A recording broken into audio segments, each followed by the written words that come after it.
And I'm still learning new things, so either that's a testament to how slow I am or how much there is to know. I'll let you guys figure that out as we go. On your way out this evening, we have some bags that you're welcome to take. We also have some pamphlets that have a lot of information about our district. They're back there as well. And there's another pamphlet that's back there that we try to put on an educational summit once a year.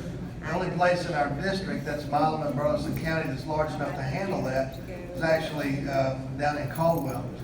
So I wanted to bring some of these pamphlets that we had handed out at that summit, which tells who our speakers were this last year, to give you an idea of who we have each year to come and do presentations.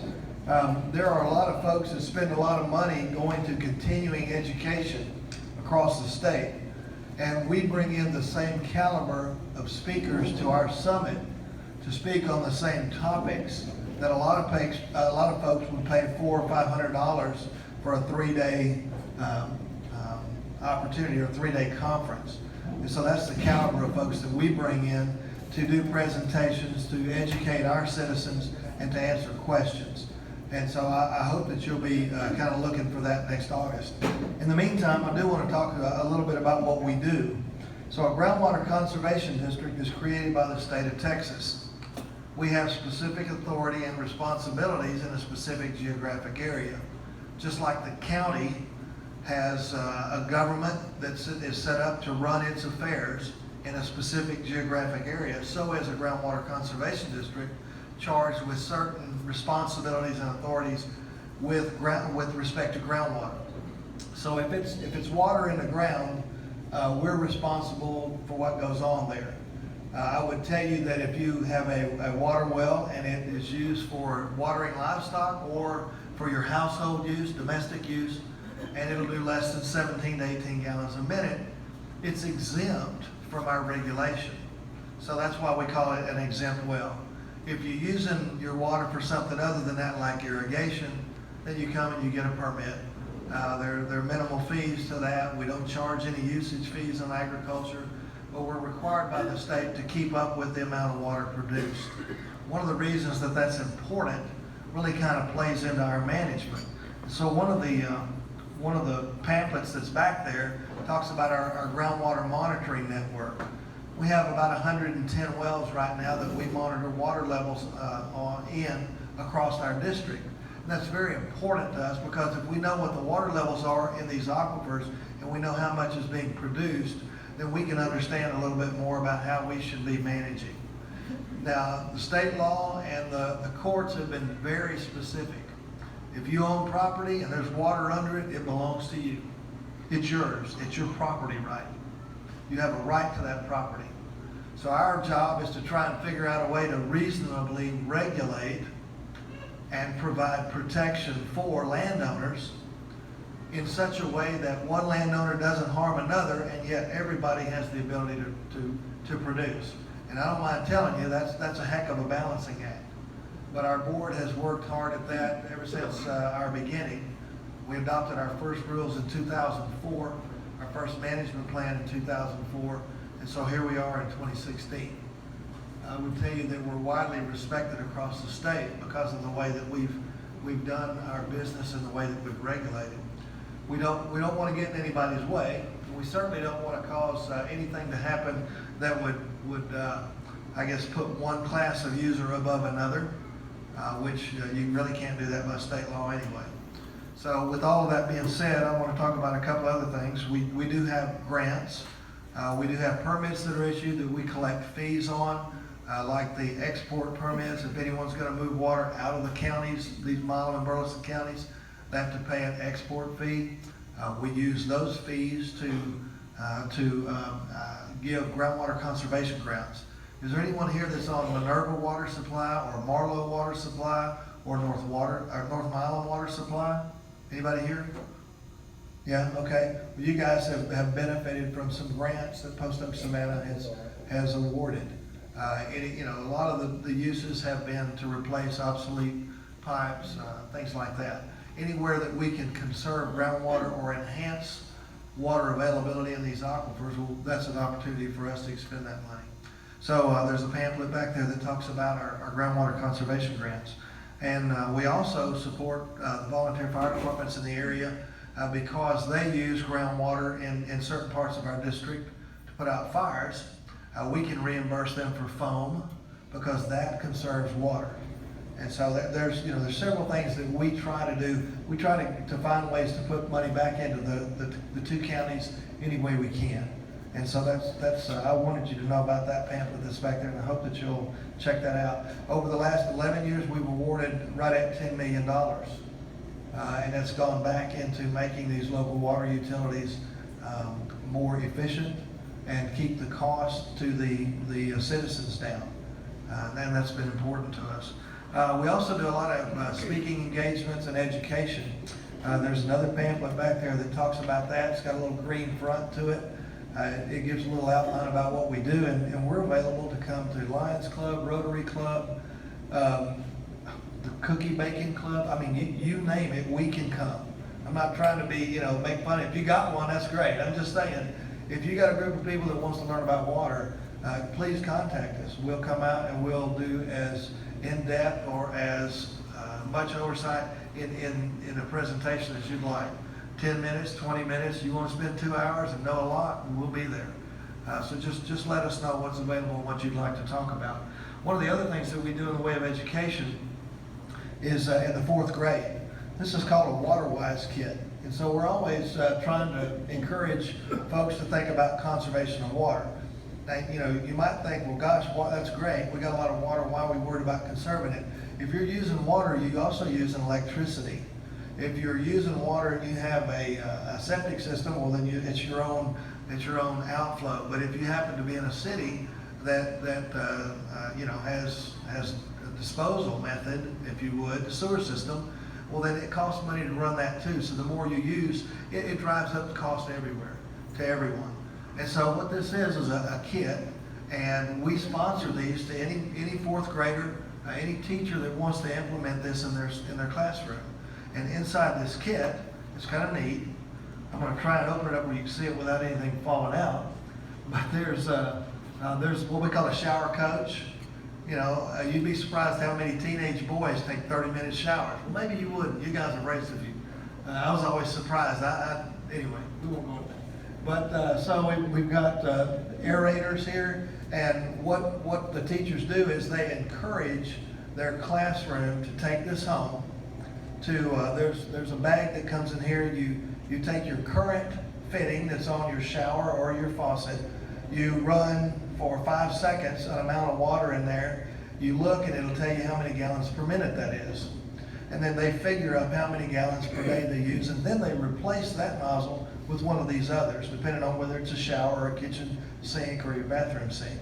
And then they do that same exercise, and then they can figure out how many gallons they're saving. And you'd be surprised how much feedback we get on that and how good it is. And so that's available to all of the schools in our two counties, and all of the schools used it last year. And these kits cost us, to get delivered and get the reports back and everything, it's about $28 a kit. So they're definitely worth it. And the teachers seem to be very pleased with it. So that's one of the things that we do in education. We also do on-site education at 7th grade. We have a program that is able to cover all of the essential skills that are required to be taught at 7th grade level. And so if a teacher will give us a day to come into the classroom, we have a nice model that we set up, and it actually, we can produce water out of one place and watch water move through an aquifer. And it's a very nice setup. We also have a slide presentation and some films that go with it. And on our website, a lot of this information is available there too. And so those are some of the things that we do in the way of education. Annually, we also put out a newsletter, and I've got some of last year's newsletters back there. The folks who get this newsletter automatically, if you will, are the folks that have a well registered with the district. Some of you folks may not have wells, but you may be concerned about what we do. Our website also hosts all of our current and past newsletters, but there's some newsletters back there if you'd like to take a copy of that home. Our aquifers are very vast in our area, and Durwood's right. there's an enormous amount of interest in our water here.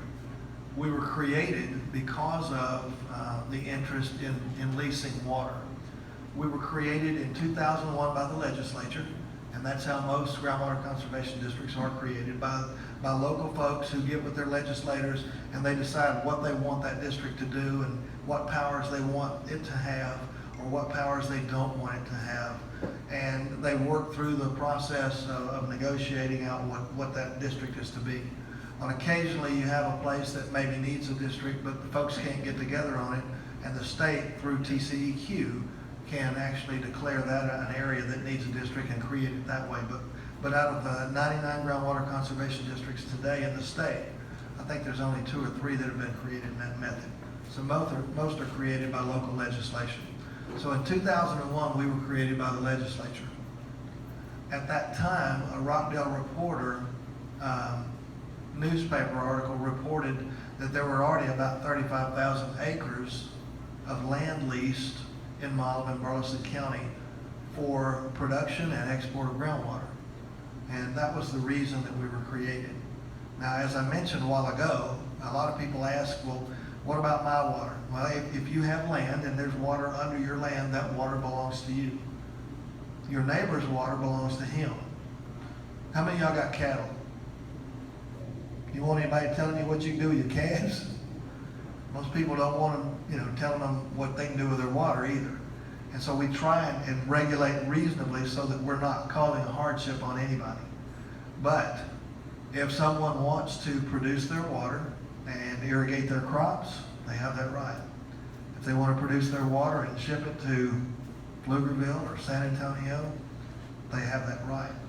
And so that's kind of, the big issue in debate in our backyard is, are you allowing too much? Are you not allowing enough? Depends on who you listen to and their take and what their interest is.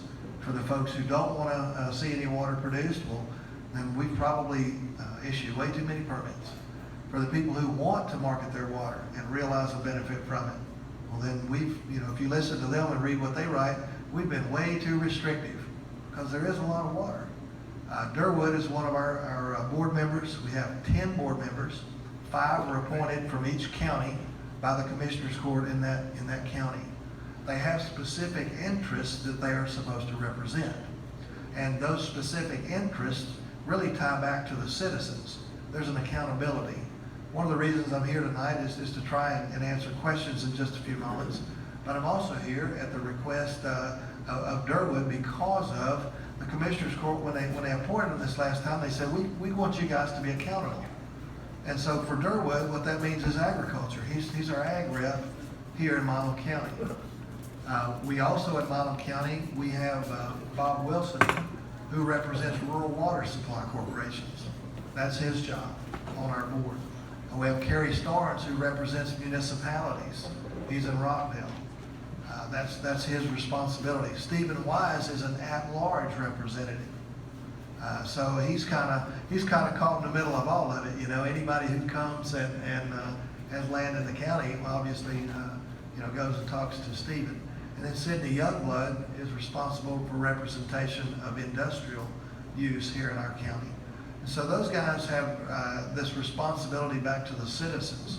So here we are tonight, Farm Bureau, a lot of folks involved in agriculture, and anything that happens that you don't like, it's his fault. Man, I'm going to put him to sleep, Durwood. I didn't get a good laugh out of that. Anyway, we do have representation there. I think that's the key there. That's what I'm trying to get to. Is if you have a concern, we're always happy to meet and sit down and explain, answer questions, and so forth.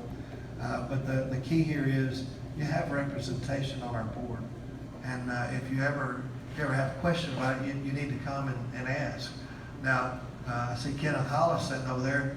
I guess you were here groundbreaking, weren't you? Yeah, back when it was easy, right? Yeah. But as one of our Milam County commissioners, Kenneth was responsible for some oversight there as we got started and headed in the right direction. So anyway, at that, I guess the last thing I'll say is you hear a lot about the Carrizo Wilcox aquifers. I would invite you to go to our website. We have some maps on there where you kind of get a general idea of that. And it's really not possible to get into a lot of specific discussion about aquifers without an opportunity to show about 30 different slides and to draw some diagrams. But I promise you, I will stay here until the last person has asked the last question. And if that means 5 of us sitting over there at that table and using a napkin or a piece of scratch paper to draw something out, that's what we'll do. Because it's very important to us, to our board, to our staff, that we're accountable to the citizens and that we answer your questions as best as we can. So at that, I'm going to ask if anyone has any questions.